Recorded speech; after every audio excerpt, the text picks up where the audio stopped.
Don't forget, you can reach the latest episode of Potomac Watch anytime. Just ask your smart speaker, play the Opinion Potomac Watch podcast. From the opinion pages of the Wall Street Journal, this is Potomac Watch. Welcome back. Let's spend a minute on the Deterrent Act, which passed the House last month with a pretty good margin, 246 to 170, increasing transparency rules on U.S. colleges and universities with regard to federal funding. Let's listen to Michelle Steele, a Republican from California on the House floor, giving her argument for why this is a necessary step. Make no mistake, their lack of moral clarity shows exactly what happens when we permit hostile foreign actors like Qatar, Iran, and communist China to buy influence on our college campuses. When they give money without return, there is no such thing as a free lunch. Kim, can you give us some of the details of what the Deterrent Act would do? Sure thing. So this is, as was just alluded to there, an act that is going to require, if it were signed into law by the president, universities with endowments to be a lot more forthcoming about money that they get from foreign entities and contracts that they engage with foreign entities. And something to know here is that in theory, we already have a law that requires some of this. Section 117 of the Higher Education Act currently requires that universities, at least twice a year, report to the government contracts and gifts with foreign entities of more than $250,000. The problem is that over the past 4 or 5 years, it's become very clear that universities have just been ignoring that law like crazy, just flouting it sort of right and left. In 2019, there was a subcommittee for the Homeland Security Committee in the Senate report, and it looked at these things called Confucius Institutes, which are funded and staffed and controlled by a branch of the Chinese Ministry of Education. They ended up being on more than 100 campuses. They existed in theory to sort of talk about Chinese culture, but in the end, they were serving very much as propaganda arms for the Chinese government, the Communist Party. They were setting the terms of debate in classrooms and thereby squelching freedom of expression and debate.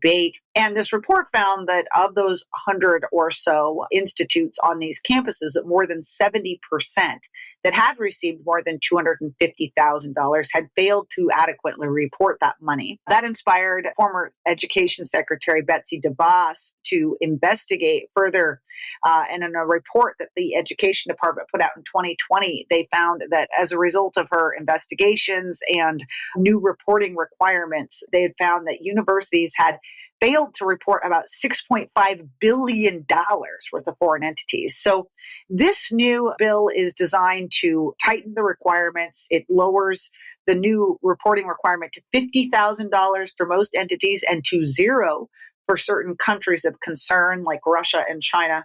It requires universities to provide more details and also requires them to get waivers for any contracts they have with more concerning countries. So that's the kind of overall idea behind it and what it would do. And Bill, I suppose maybe this is a first step. If you get the transparency, then you can get a better sense of how big of a problem this actually is. Many universities are public institutions, and even private institutions end up getting a lot of federal money, including through student loans. So I suppose that would be the hook for federal power here. But Bill, I don't know. I think this is an interesting issue because why some of these institutions would have not been more skeptical before setting up Confucius Institutes or taking money from other countries that would have a real interest in influencing the debate in America and the education of America's youth. I don't know why they wouldn't be more skeptical of taking those funds in the first place. Well, you know, millions of dollars have a way of easing your concern.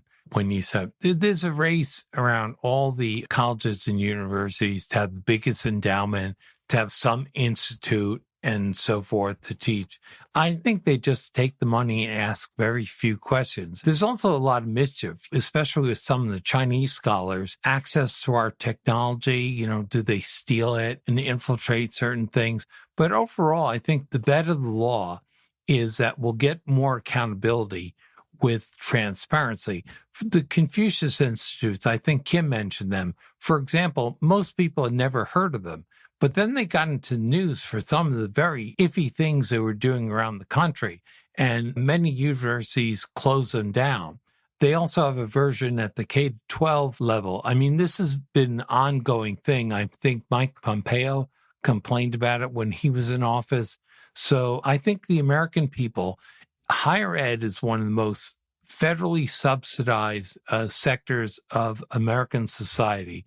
And I think they have a right to know if these institutions are taking money from our enemies designed to propagate their views. Kim, we'll give you the last word, but we are often in a divided government in a place where the House and the Senate are at loggerheads, but a 246 majority in the Republican House is a pretty good prospect. So what do you suppose the odds are that this can get over the hurdle in the Democratic Senate? There's already a companion bill waiting there by Senators Chuck Grassley and Tom Tillis. And when you look at that number you just mentioned, Kyle, 246 in favor, that included 31 Democrats. And I think colleges and universities should be very wary about that kind of bipartisanship because it marks a movement in the House and in the Senate too.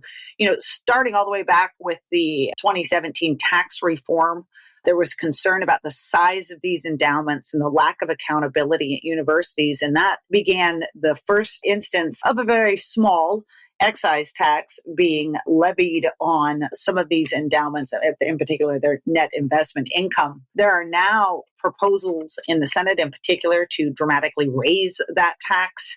There was another bipartisan bill that recently came out of a House committee, which passed by an even greater number of Republicans and Democrats, that would limit the ability of some universities with large endowments to award Pell Grants. So universities, given the anger that was put forward after these university presidents testified and their lack of action for pro-Palestinian demonstrations and harassment of Jewish students on campus, has really sparked the ire.